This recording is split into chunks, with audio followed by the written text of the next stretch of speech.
Então, essa série de vídeos aqui, ela vai fazer parte da playlist Cultura.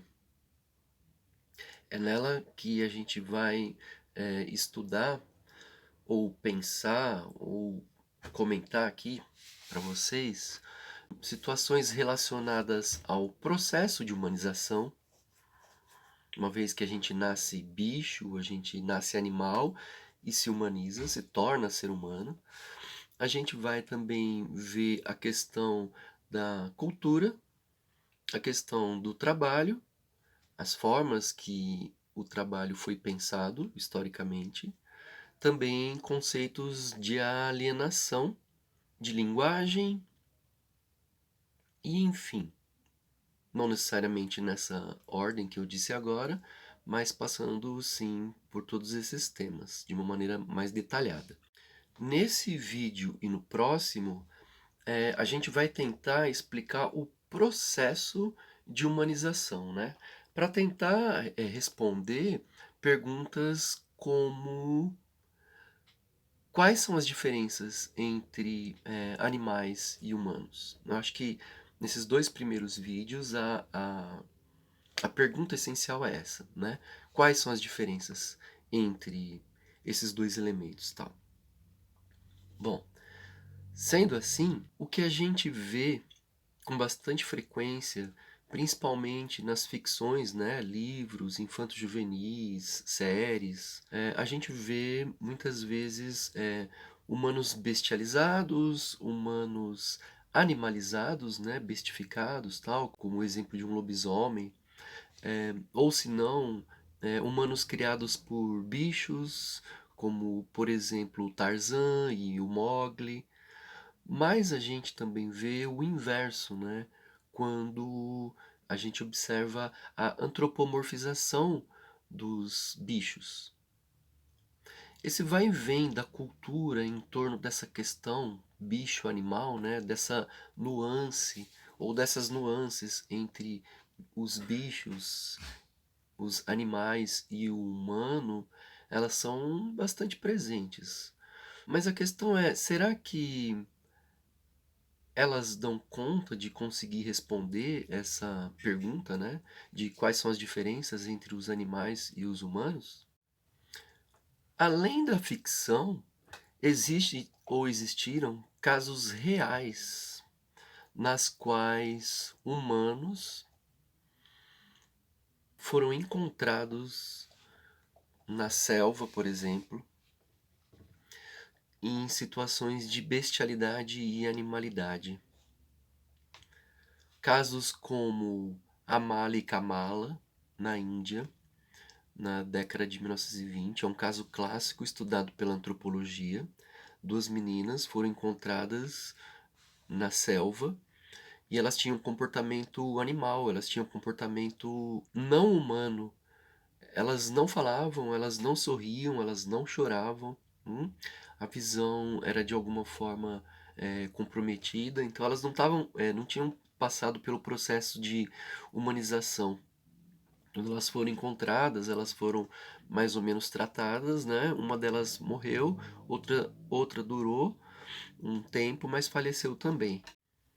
Na virada do século XIX para o século XX, também existiu o caso de uma menina que ela tinha problema de visão, ela era cega e também não conseguia ouvir, tinha problema auditivo. E até os 7 anos de idade, completamente incomunicável no sentido humano.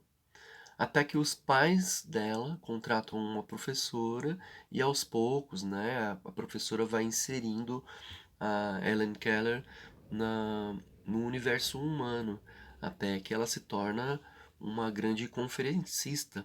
Se vocês tiverem curiosidade, existe um filme no YouTube que se chama O Enigma de Caspar Hauser. É sobre um rapaz que é encontrado numa masmorra e tinha dificuldades de comunicação também, teve que passar por um processo de humanização. Enfim, são vários exemplos então que a gente pode dar da vida real para representar Isso que a gente está tentando demonstrar aqui. Mas digamos aqui que a gente pode dividir os níveis de escala zoológica em três. O primeiro nível, o da ação instintiva. O segundo, o da inteligência concreta. E o terceiro, que é aquela que identifica o ser humano, o indivíduo humanizado, é o da linguagem abstrata, o nível da linguagem humana. O primeiro nível da escala zoológica é aquele que a gente chama de nível da ação instintiva.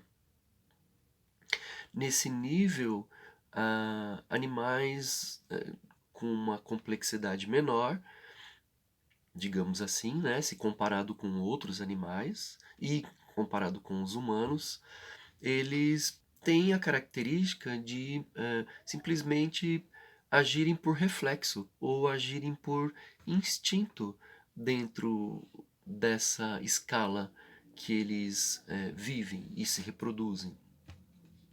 O comportamento deles é um comportamento invariável, o comportamento deles é um comportamento que não se renova, o comportamento deles permanece sempre o mesmo, é o esperado, não existe nada de novo. Então, por exemplo, uma formiga, uma vespa, na Idade Média, ela age e reage da mesma forma típica da espécie lá ou cá no presente, né? Então, isso nos leva a crer que as formigas, né, ou as vespas, ou as aranhas, enfim, elas meio que ignoram a finalidade da ação delas, do porquê que elas colhem o mel ou trabalham carregando folhas, né? Elas não têm uma dimensão de consciência, lógico, né?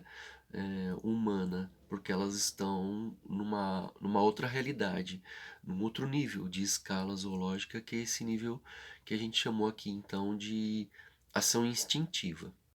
Um segundo nível aqui da escala zoológica que a gente está pensando, ele costuma ser chamado de nível de inteligência concreta.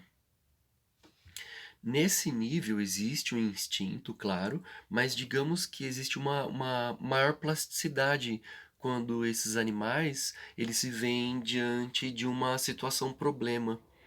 As respostas que eles dão a essa situação problema normalmente são respostas mais criativas, mais inteligentes, são respostas variáveis também, variáveis no sentido de elas variarem de indivíduo para indivíduo, de indivíduo que é mais ou menos inteligente do que o outro dentro do grupo, né? Entendendo inteligência aqui como facilidade para resolver problemas.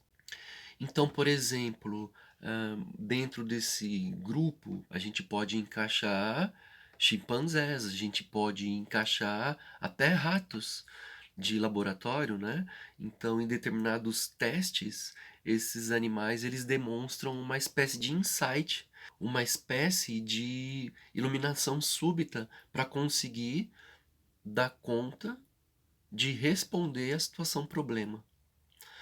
Portanto, esses animais, eles criam uma relação entre o problema e a solução do problema, que, como dito, varia de animal para animal e acontece de uma maneira repentina. Agora, por que é chamado de inteligência concreta e não abstrata? Abstrata a gente vai ver lá no ser humano, que é o terceiro nível aí. Mas aqui, nesse segundo nível, por que é chamado de inteligência concreta? É chamada de inteligência concreta porque as soluções elas se dão no aqui e no agora. Esses animais eles não inventam, esses animais eles não aperfeiçoam as suas soluções, esses animais eles não atribuem significado para as soluções que eles criaram ou que eles inventaram.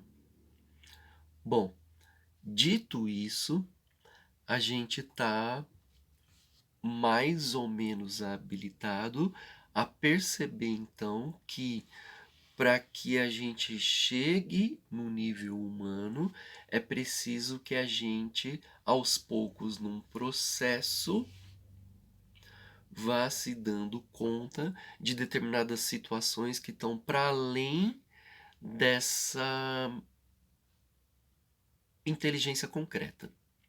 E é isso que a gente verá no próximo vídeo, quando for falado sobre linguagem humana ou linguagem abstrata. Valeu? Corre lá para ver o outro.